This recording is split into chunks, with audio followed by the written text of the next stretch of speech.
This is the moment, this is the day when I send all my doubts and demons on their way. Every endeavor I have made ever is coming into play, is here and now, today. Why do I sing this? I sing it to underline that every moment, this moment, is a moment to conceal or to reveal. This moment, every moment, is a moment to fall back to our habits or to surge forward to our dreams. Every moment, this moment, is a moment to choose death or to choose life. And I say, choose life. I feel like I've lived two lives. Or maybe it's that I've lived a first half of life and a second half of my life.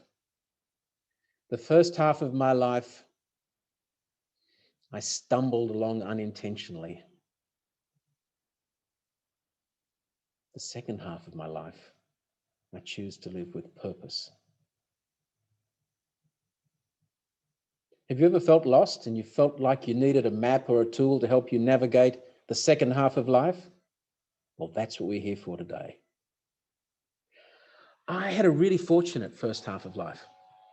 Brought up in a loving, fantastic family. I stumbled into a really good job as a lawyer. I was a partner of Australia's top law firm in my mid-30s. I had lots of things, lots of toys, lots of stuff. I had a great life, a wife, 3 amazing kids. And then by the time I was 50, it all started falling apart. Divorce. And not surprisingly, because I'd put on so much weight, I weighed 120 kilos. That's 265 pounds. I had heart problems. I had the first signs of diabetes. My hip was so sore I could barely walk.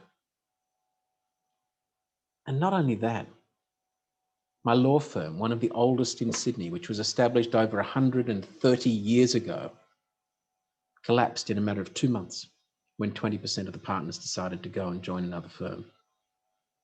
That left me and the remaining partners millions of dollars in debt. So there I was, 50, overweight, unfit, alone, broke, and not knowing what to do. But I made a decision. I realized I'd so monumentally stuffed up the first half of my life that I was going to live the second half of my life with intention. I was going to live a life that I loved. But what was that? I had no idea how to navigate the second half of life. I tried lots of things.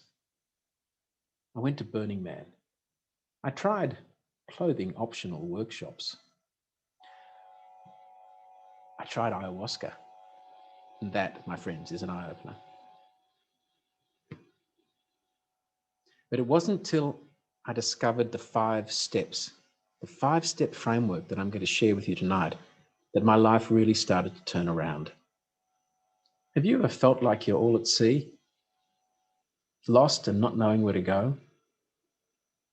These 5 steps will help you to begin to navigate the second half of life. So the question is, have I done it? Well, I've dropped 30 kilos and I feel so much better.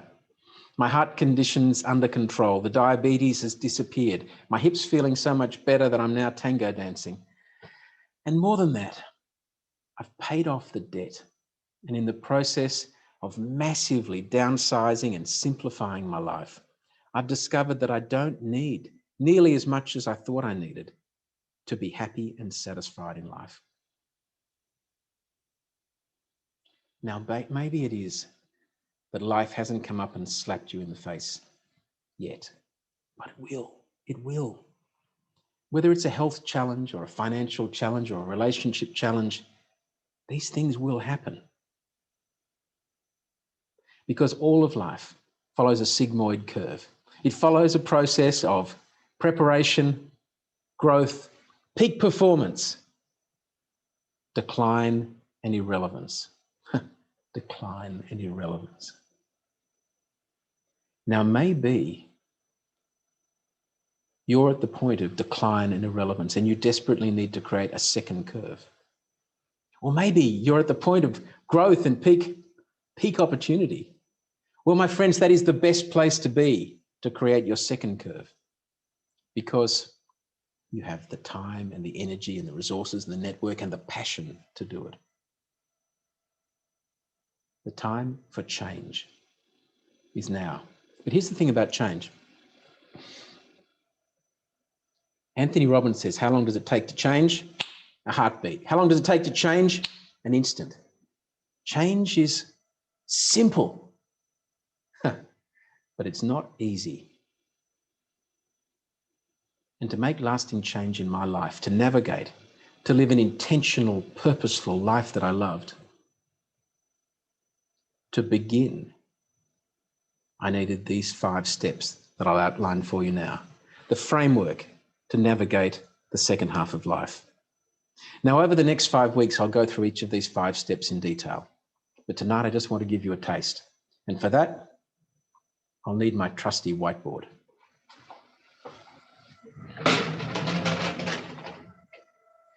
The first step begins with the letter B.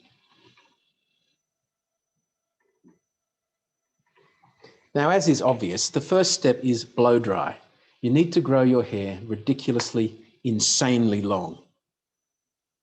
But it better not be the first step, because let me tell you, it takes a full 18 months of COVID to get to this stage of what my friends call homeless chic. Cheers. But to get back to the drawing board. B stands for baseline.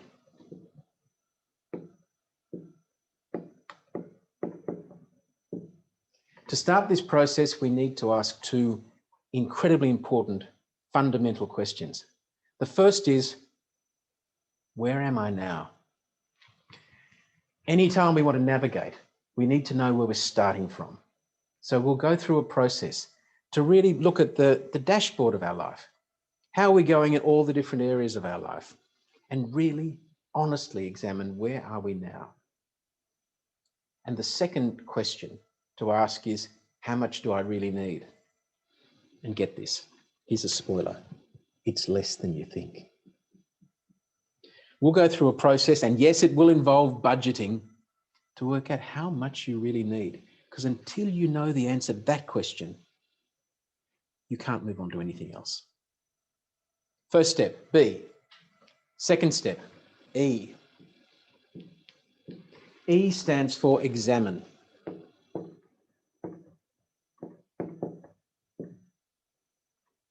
We need to examine our lives to find out what we want. Now, every goal-setting workshop I've ever been to starts with, so what do you want? When I hear that, I feel like rushing up onto the stage and slapping the speaker. I mean, I just want to slap him. Because if I knew what I wanted, I'd be doing it. But there are guideposts. And the first is, what am I good at? And the second is, what do I love? It was a starry night, and I was at Burning Man in the Arizona desert. And I was listening to a speaker speak. He was Russian. His name was Sergei. And he was the inventor of Tetris. You know the game with the tiles? The inventor of Tetris and many other games. He's a very wealthy, very successful man. And he was asked the question, what is your secret? What's your philosophy to success? And this is what he said. Catch this. He said it with a Russian accent, so I'll do my best. He said, well, I have looked at my life and worked out what I'm good at. And I do more of that. I thought, yes, that's right. Find out what you're good at, do more of.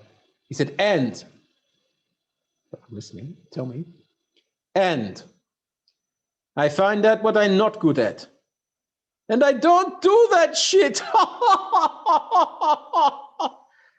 Yeah, he laughed like that.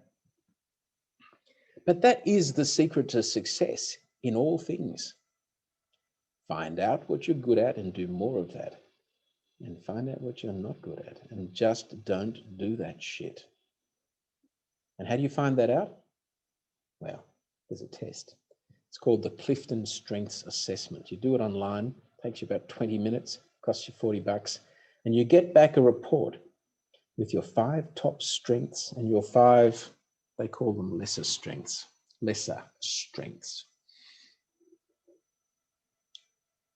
Change your life. And then what do you love? Now, you know what you love, right? You know. You all know. Do you? There's a very famous study where people were asked what sort of coffee they liked. And most of the participants said, I like a strong dark brew.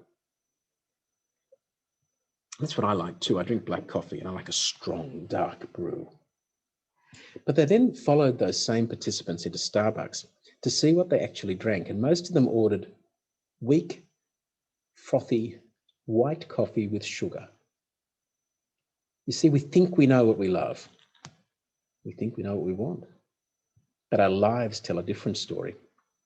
And there's an amazing process you can go through which helps you to know for certain what you love. And it works. And I know it works because I didn't invent it. It was invented by 2 amazing professors from Stanford who put together a course called Designing Your Life. And it's the most popular undergraduate course offered at Stanford. And it's amazing. And I'll take you through it. And it will change your life. BEG. Once you know your baseline, once you know what you're good at and what you love, G.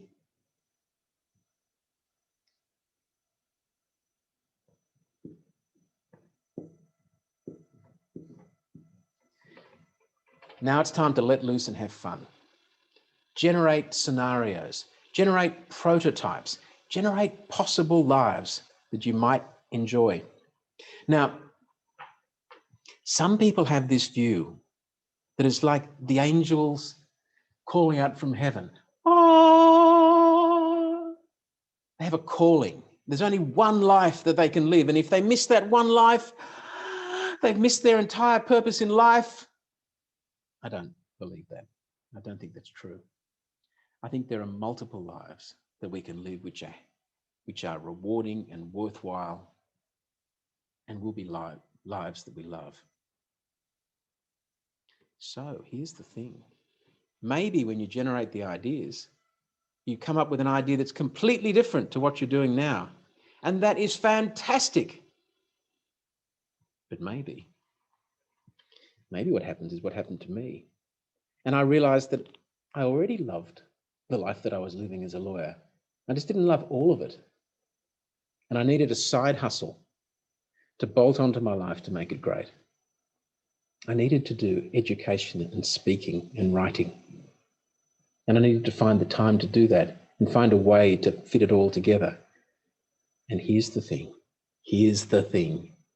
Maybe, just maybe, you are already living your perfect life. Yeah, really. You're living your perfect life right now. And you just don't realize that you just need to tweak the tiniest little thing, to change the tiniest little thing to make your life great. And you can be absolutely certain that I've got a tool to help you do that too. BEG. Once you've generated your scenarios and prototypes, I stands for Ikigai. Now, I know you're looking at that and saying, what the hell is that? Once you've generated your prototypes, you need to test them. And the best test I've found is Ikigai. Maybe you've seen this gorgeous little book. I gave more of these away as Christmas presents than any other present at the end of 2020. It's a fabulous little book with Okinawan wisdom. Okinawa, if you don't know, is that island at the south of Japan. It has more ancient happy people than anywhere else on earth. And they've learned to ask 4 key questions to determine whether any scenario that you have is the right scenario for your future, for your life. And it's incredible. And I'll take you through it.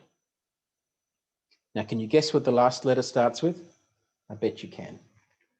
B-E-G-I-R, begin.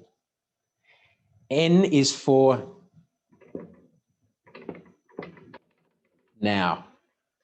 When is now the right time to make a change? At some point, once you've worked through your baseline, you've examined your life, you've generated scenarios, you've tested them with Ikigai, you have to make a decision to jump and to do it. There's a quote from a great philosopher. It's just nobody seems to know who that philosopher is. It may have been Goethe. Until one is committed, there is hesitancy, the chance to draw back, always ineffectiveness. Concerning all acts of initiative and creation, there is one elementary truth, the ignorance of which kills countless ideas and splendid plans, that the moment one truly commits oneself, then providence moves too. All manner of things occur that would never have otherwise occurred. Whole streams of events issue from the decision. Networking events, assistance, incidents that no one could have dreamed would have happened. Whatever you can do or dream you can do, begin it. Boldness has genius, power, and magic in it. Begin it now. Over the next 5 weeks, I'll be running through these 5 steps to begin to navigate the second half of life. And I would love you to join me. If you'd like to, click on the link below. And here's the challenge. If the second half of your life starts right now, are you ready to begin?